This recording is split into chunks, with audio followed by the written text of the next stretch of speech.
It's the fall of 2006, and after a series of corporate bankruptcies, Donald Trump is back bigly. My name's Donald Trump, and I'm the largest real estate developer in New York. That's not reality. It's just reality TV. Post-millennium Trump, that would be me, is a television star with The Apprentice to promote him.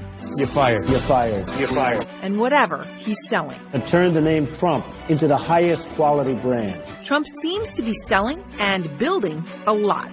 The Trump International Hotel and Tower in Soho is the site of my latest development. That's downtown New York City. There was also northern Mexico. Escape to a place that is close to home, yet a world away. Just 10 miles from the U.S. border, Trump is offering 5-star luxury to people who didn't think they could ever afford it.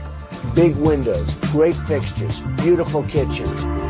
I said, oh my God, that's amazing. Let's do it. Sandra Sapol of suburban San Diego was immediately interested in the Trump Ocean Resort in Baja, Mexico. A big reason? It didn't have a Southern California price tag. We don't make that kind of money where we're driving around in a Ferrari or Lamborghini. We're pretty regular, normal people. So, Trump Ocean Baja Resort. We met this lady who showed us brochures of what it's going to look like, and they're going to have a spa, and it's going to have a pool, and it's going to have a tennis court. It looked so beautiful. Beautiful. And Sapol thought a great investment because she thought she was buying from a man with the Midas touch. Whatever Donald Trump touches turns fantastically gold. This is the purchase agreement. Sapol and her husband signed their purchase agreement in December of 2006. 12/8/06. We picked an actual room with an actual plan. Here's the purchase price of our condo, $418,900. That's how much the condo was. What they could afford. Here's a confirmation of deposit. The letter confirms that we're in receipt of a total deposit of $125,000.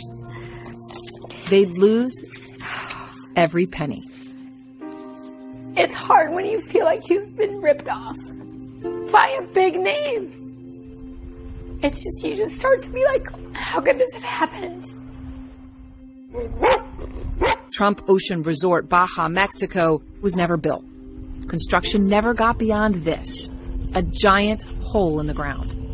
So there's my hole. That's what I bought, my hole.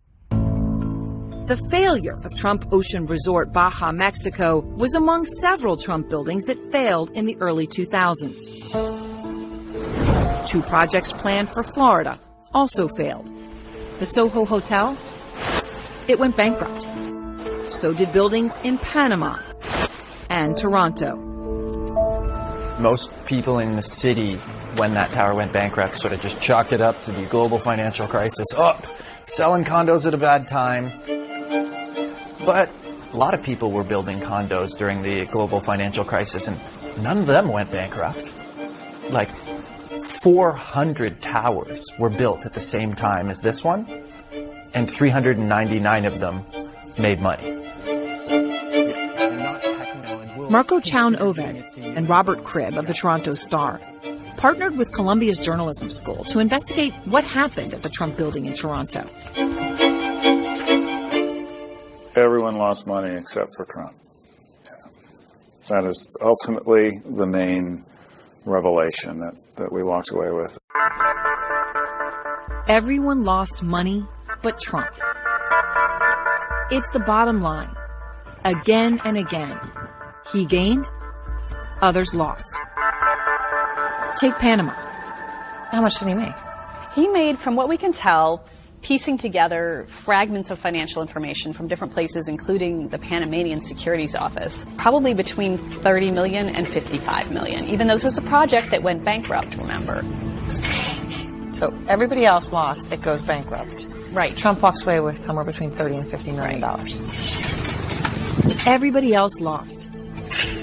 And Trump earned $30 to $50 million. How? A big part of the answer? Licensing.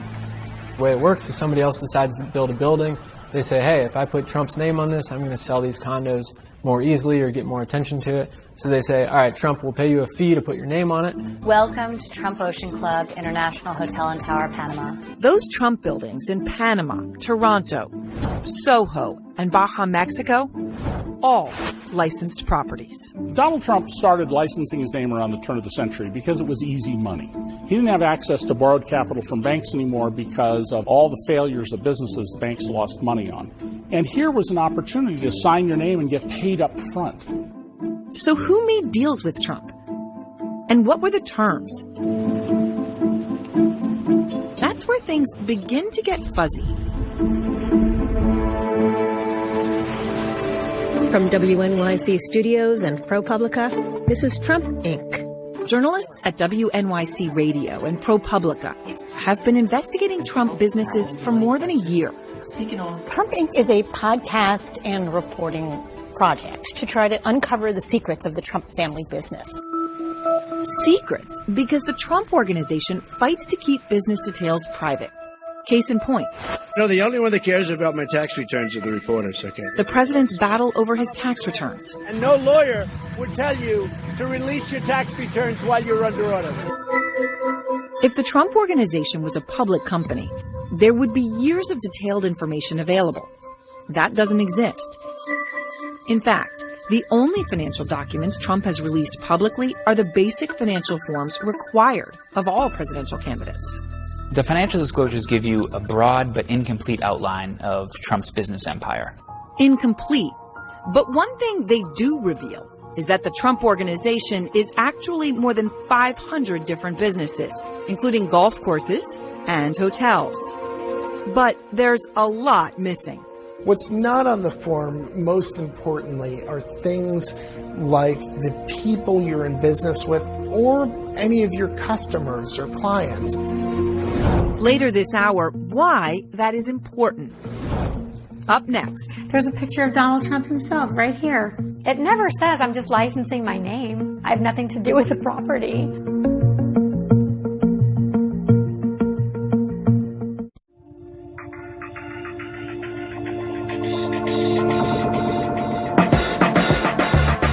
One of the things I most love about this project is the fact that it's in Baja, Mexico, and Baja is one of the really hot places. For Sandra Sapol of suburban San Diego, having a second home, especially one in Baja, was a dream. Not everybody's American dream is the same. Ours was to have a family, have a picket fence, and have like that second property. This is the sales office. It's why she bought a condo at one of those Trump licensed properties. Trump Ocean Resort, Baja, Mexico. Only problem was, she didn't know that she was buying into a property. This was supposed to be my view. That had licensed the Trump name.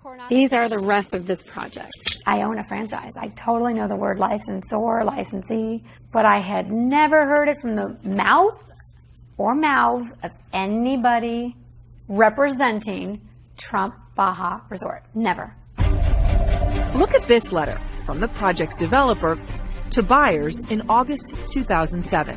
One of the two signatures at the bottom, Donald J. Trump.